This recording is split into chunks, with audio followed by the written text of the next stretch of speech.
Chemistry में 45 questions में से कम 25 से 30 क्वेश्चंस इन 8 चैप्टर से आते हैं। और इन 8 चैप्टर का मैं एकदम तुमको निचोड़ देने वाला हूँ कि किस किस टॉपिक से कितने किस टाइप के क्वेश्चंस आते हैं, उसमें मतलब क्वेश्चन में क्या पूछता है, हर एक चीज मैं यहाँ पे डिकोड करने वाला हूँ। तो मेक श्योर करना कि वीडियो एंड तक देखना। यहाँ पर मैंने तुम्हारे लिए केमिस्ट्री के पूरे 8 चैप्टर की लिस्ट बना दी है। मैं तुमको एक एक चीज एक्सप्लेन करने वाला हूँ।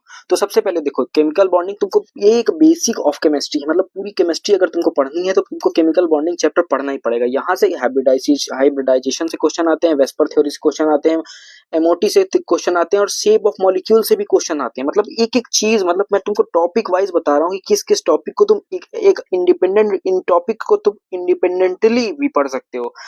मतलब तुमको बस इस टॉपिक को सर्च करना है। तुम किसी भी टीचर का, अपने फेवरेट टीचर का, जो भी तुमको समझ में आए, 5 मिनट 10 मिनट 15 मिनट का जो भी वीडियो मिले, बस इन टॉपिक को सबसे पहले तुम क्लियर कर लो।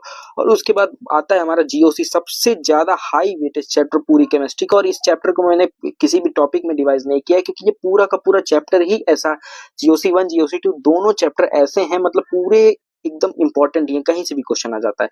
अब बात करते हैं हमारे तीसरे चैप्टर की, हाइड्रोकार्बन। तो यहाँ पे ये मतलब मोस्टली इंपॉर्टेंट चैप्टर ही है, इसमें नेमिंग रिएक्शन वगैरह ज्यादा इंपॉर्टेंट है।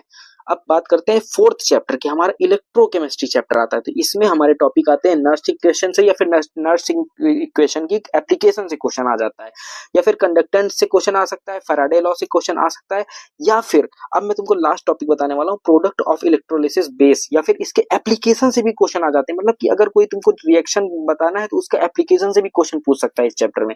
ठीक है, अब बात करते हैं अपने ये इक्विलिब्रियम चैप्टर से। इसमें दो आते हैं, एक आयोनिक इक्विलिब्रियम, एक केमिकल। तो केमिकल और आयोनिक, इन दोनों में से सबसे ज्यादा हाई वेटेज होता है आयोनिक इक्विलिब्रियम, क्योंकि इसमें थोड़ा सा ज्यादा कॉम्प्लिकेशंस आ जाते हैं। तो इसलिए ये पूरा चैप्टर हमारा मोर इंपॉर्टेंट हो जाता है। बाकी के इन चैप्टर में दोनों इंपॉर्टेंट ही हैं।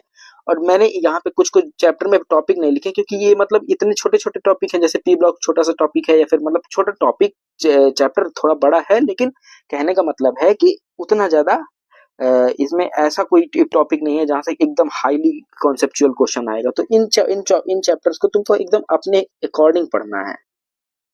ठीक है, अब बात करते हैं डी ब्लॉक, और इसमें से कार्बोक्सिलिक ग्रुप वाला चैप्टर जो है उसको भी इसके साथ ऐड कर लेना। तो ये दो चैप्टर मतलब इनसे मिल के क्वेश्चन आता है।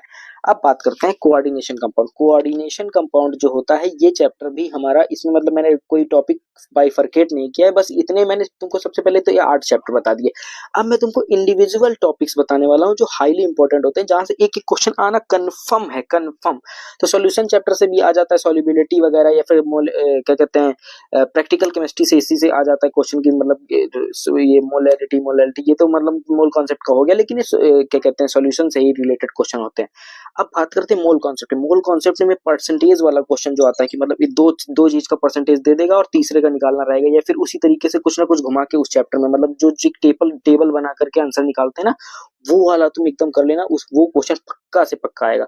आईयूपीएससी वाले चैप्टर में मतलब बेसिक टू मॉडरेट तुम कर लेना, मतलब कि किसी भी कंपाउंड का तुमको नाम लिखना आना चाहिए सही तरीके से, जो ग्रुप्स वगैरह होते हैं और हेलोजेंस होते हैं, मतलब उनको कहाँ कहाँ पे किस तरीके से नाम लिखना है आईयूपीएससी के फॉर्म में, वो चीज तुम एकदम दिमाग में सेट कर लेना। उसके बाद सिस और ट्रांस, मतलब 4 उसका दे देगा। इसमें पूछना रहेगा कि इसका सिस, मतलब सिस ट्रांस कहाँ से फाइंड करना है, या फिर मतलब इसी तरीके से आता है ना, इस तरीके से तुम सिस और ट्रांस वाला टॉपिक एकदम अपना क्लियर कर लेना। और इसी तरीके सेम रेजोनेंस फाइंड करना आता है, मतलब एक कंपाउंड दे देगा, उसका रेजोनेंस पूछेगा कि इसका रेजोनेंस कौन सा होगा, और सब एक जैसे दिख रहे होंगे, तुमको पता ही नहीं चलेगा कि कौन सा होगा। लेकिन मतलब इसको तुम अपने दिमाग में घुसा लेना, तुम्हारे 4 नंबर पक्के हो जाएंगे इन एक एक पर्टिकुलर इंडिपेंडेंट टॉपिक है ये। और यहाँ पे थर्मोडायनेमिक्स, ये सबसे इंपॉर्टेंट मैंने यहाँ पे स्टार इसलिए लगाया, क्योंकि ये देखो फिजिक्स में भी थर्मोडायनेमिक्स है, केमिस्ट्री में भी। तो यहाँ पे जब ये टेम्परेचर ग्रेडियंट वाला क्वेश्चन आता है, कि अगर यहाँ एक मान लो रॉड दे दिया, यहाँ तक टेम्परेचर 30 है, और इसके आगे दूसरी रॉड है, मतलब कोई भी दूसरे मेटल की, और इसकी कंडक्टिविटी दूसरी है, तो यहाँ पे मतलब सेंटर पे कितना होगा टेम्परेचर, या फिर यहाँ पे कितना होगा टेम्परेचर, या फिर कितनी देर में ये ठंडी हो जाएगी, इस तरीके का जो क्वेश्चन आता है ना, इसको तुम एकदम एकदम दिमाग में अपने घुसा लो, ऐसा करके कि तुम्हारे 100 नंबर तक तो आ ही जाए।